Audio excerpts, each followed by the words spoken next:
As a young man and as a child, I was drawn to the world of professional wrestling.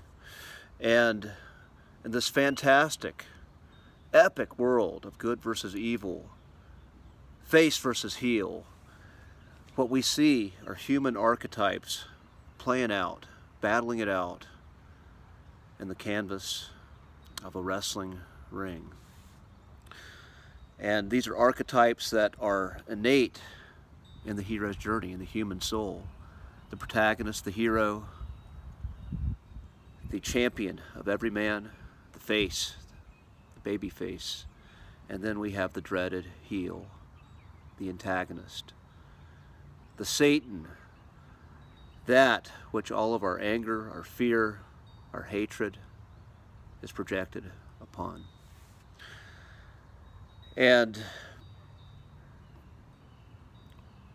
the greatest wrestling heel of all time, in my opinion, is Mr. McMahon, the character portrayed by Vince McMahon, one-time owner of the WWE, the man who is responsible for wrestling being what it is in this modern day. And recently, all kinds of controversy is arising regarding the man, Vince McMahon. And this video is not intended to advocate nor condemn Vince McMahon. It's simply an observation of a brilliant portrayal of consciousness and the hero's journey. And the job, once again, of the heel is to present a duality, a contrast to the baby face, to the good guy. The job of the heel is to antagonize the baby face, but ultimately to antagonize the audience. The angrier, the more emotional an audience gets, the more hatred an audience has, the more boos, genuine disdain that comes out of that audience, the better the heel is at doing their job. And nobody did this better than Vince McMahon. And a great promo by this Mr. McMahon character occurred in 1999, and you can still look this promo up on YouTube. It's called the Mr. McMahon Life Sucks promo.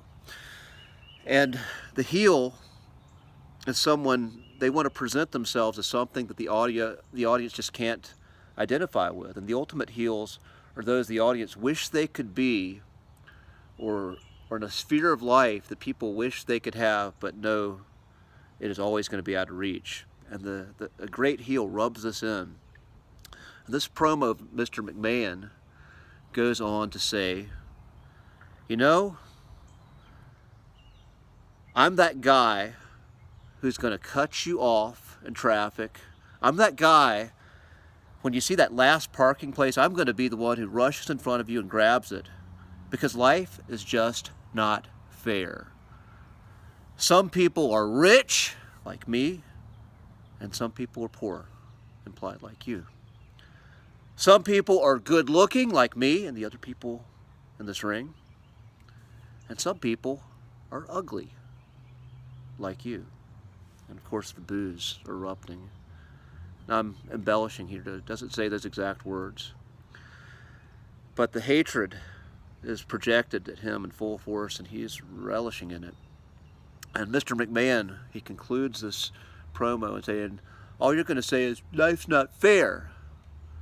But the truth is, for most of you, life sucks, and then you die.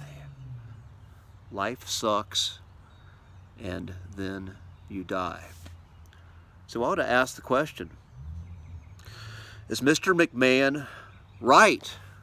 Is Mr. McMahon right? I'm going to share my personal belief. I believe he is. I believe if you are caught up in the matrix, if you are caught up in identifying with what you own, with comparing yourself to celebrities on social media and television, with your neighbor.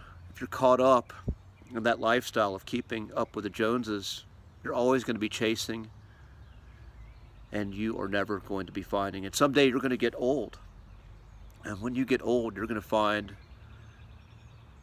things don't work the same as they used to in your body. You're going to find pain on an everyday basis and suffering in a way that you've never experienced before, if you are someone who has looked at these trappings of the Matrix as the highest ideals in life. And even though you may be seeking the next pill, you may be chasing the next surgery to enhance your fading beauty, or looking for the next hormone injection to recover the fleeting taste of youth, that suffering is always going to be there. It's always going to be a reminder. And at some point, it's all going to be gone. It's all going to be over, if that is what you valued, if that is all you valued. But for those who can see with eyes opened, doesn't matter when, but at least one time in your life, when you see with eyes open and you can't unsee what you've seen again, so they never shut again, you see through the Matrix, you see things how they are, then you see your life as a gift, and you see aging as a gift. You're grateful for every moment that you have. You're grateful for what you truly value, your friendships, your relationships, your purpose. You're grateful for your contribution to the life process. And for someone like that, life is a triumph. And when you let go and you breathe your last breath, then you know it's not the end. It's the end of a chapter, but the mystery of consciousness is still yet another frontier to explore. And you live your life while others are rushing around trapped in anxiety. You live your life with a peace, a calmness about you, and a presence to where you can fully be alive and know you're alive and participate regardless of what the world looks like around you, regardless of what you're told to do and what you're told to be. And if that's the person you are, then life is really fucking good. I'm Jason Abraham, the Shadow Teacher 33. I'll see you on the other side.